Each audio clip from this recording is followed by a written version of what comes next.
सुख और दुख जीवन के दो अपरिहार्य पहलू हैं। ये दोनों हमारे अनुभवों को गहराई से प्रभावित करते हैं और हमें सोचने पर मजबूर करते हैं कि आखिर इनका स्रोत क्या है। यह कहानी हमें जीवन के इस गूढ़ रहस्य की गहराई में ले जाएगी, जहां एक वृद्ध व्यक्ति अपने अनुभवों के माध्यम से एक युवक को सिखाता है कि वास्तविक सुख और दुख का मूल क्या है।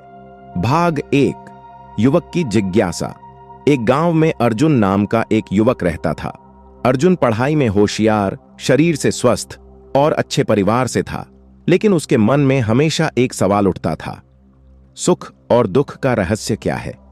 क्यों कभी हम खुश रहते हैं और कभी उदास? अर्जुन ने कई विद्वानों से पूछा, पर संतोषजनक उत्तर नहीं मिला। हर कोई उसे अलग अलग व्याख्या देता। एक दिन उसने सुना कि पास के पहाड़ पर एक वृद्ध संत रहते हैं, जिन्हें लोग जीवन का ज्ञानी कहते हैं। अर्जुन ने संत से मिलने का निश्चय किया। भाग 2, वृद्ध संत से मुलाकात। अर्जुन पहाड़ की चढ़ाई कर वृद्ध संत के पास पहुंचा। संत सरल जीवन जीते थे। उनकी आंखों में गहराई और चेहरे पर संतोष था। अर्जुन ने अपने प्रश्न को उनके सामने रखा, महाराज, सुख और दुख का रहस्य क्या है?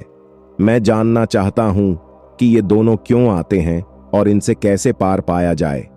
संत मुस्कुराए और बोले, उत्तर आसान है, लेकिन इसे समझने के लिए तुम्हें धैर्य रखना होगा।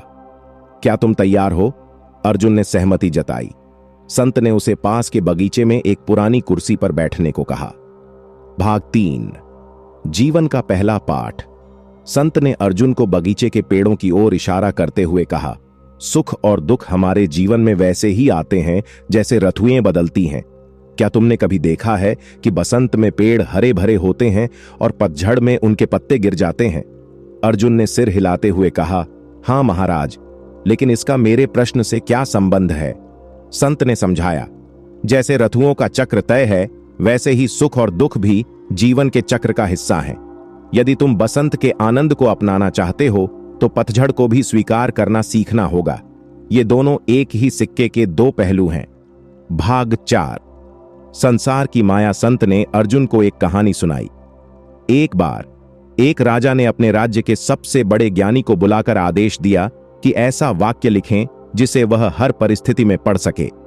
ज्ञानी ने एक वाक्य लिखा, यह समय भी बीत जाएगा।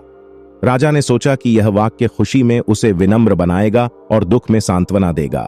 संत ने आगे कहा, सुख और दुख क्षणिक हैं, इन्हें पकड़ने की कोशिश मत करो। संसार की माया यही है कि यह हमें स्थायी सुख की लालसा में फंसाकर भ्रमित करती है। वास्तविक सुख बाहरी चीजों में नहीं, बल्कि तुम्हारे मन की स्थिति में है। भाग 5, अनुभव का खेल। अर्जुन ने उत्तर दिया, जब मैंने अपने पिता को खो दिया। संत ने फिर पूछा, उस दुख से तुमने क्या सीखा? अर्जुन ने जवाब दिया, मैंने सीखा कि जीवन नश्वर है और अपनों की कद्र करनी चाहिए। संत मुस्कुराए और बोले, यही तो है सुख और दुख का रहस्य। हर अनुभव तुम्हें कुछ न कुछ सिखाने के लिए आता है। यदि तुम इनसे सीखने पर ध्यान दो तो दुख भी तुम्हारे लिए वरदान बन सकता है। भाग 6, संतोष और असली सुख। संत ने अर्जुन को पास के तालाब के किनारे ले जाकर कहा, इस पानी को देखो। जब यह शांत होता है तो इसमें सब कुछ साफ दिखाई देता है, लेकिन जब इसमें हलचल होती है तो सब कुछ धुंधला हो जाता है। तुम्हारा मन भी इसी तरह है। असली सुख वही है जब तुम्हारा मन शांत हो, और यही संतोष है। उन्होंने एक और सीख दी, सुख और दुख बाहरी चीजों से नहीं, बल्कि तुम्हारी अपेक्षाओं से आते हैं। जब तुम कुछ पाना चाहते हो और नहीं पाते तो दुख होता है। जब तुम्हारी अपेक्षाएं पूरी होती हैं तो सुख। यदि तुम अपनी इच्छाओं को नियंत्रित कर सको तो तुम्हें शांति मिलेगी। भाग 7, सुख और दुख से परे। संत ने अंत में कहा, सच्चा सुख वह है जो सुख और दुख से परे हो। इसे केवल आत्मा की शुद्धि और सत्य के ज्ञान से पाया जा सकता है। जब तुम यह समझ जाओगे कि तुम शरीर और मन नहीं, बल्कि एक अनंत आत्मा हो, तो तुम्हारे लिए सुख और दुख के चक्र का कोई अर्थ नहीं रह जाएगा। भाग 8, अर्जुन का बोध। अर्जुन ने संत की शिक्षाओं को आत्मसात किया। वह समझ गया कि जीवन में सुख और दुख स्थायी नहीं है और उन्हें स्वीकार करना ही जीवन का मूल रहस्य है। उसने अपनी अपेक्षाओं को कम करना और अपने मन को शांत रखना शुरू किया। धीरे धीरे अर्जुन का जीवन संतोष और आंतरिक शांति से भर गया। निष्कर्ष, यह कहानी हमें सिखाती है कि सुख और दुख केवल हमारे दृष्टिकोण पर निर्भर करते हैं।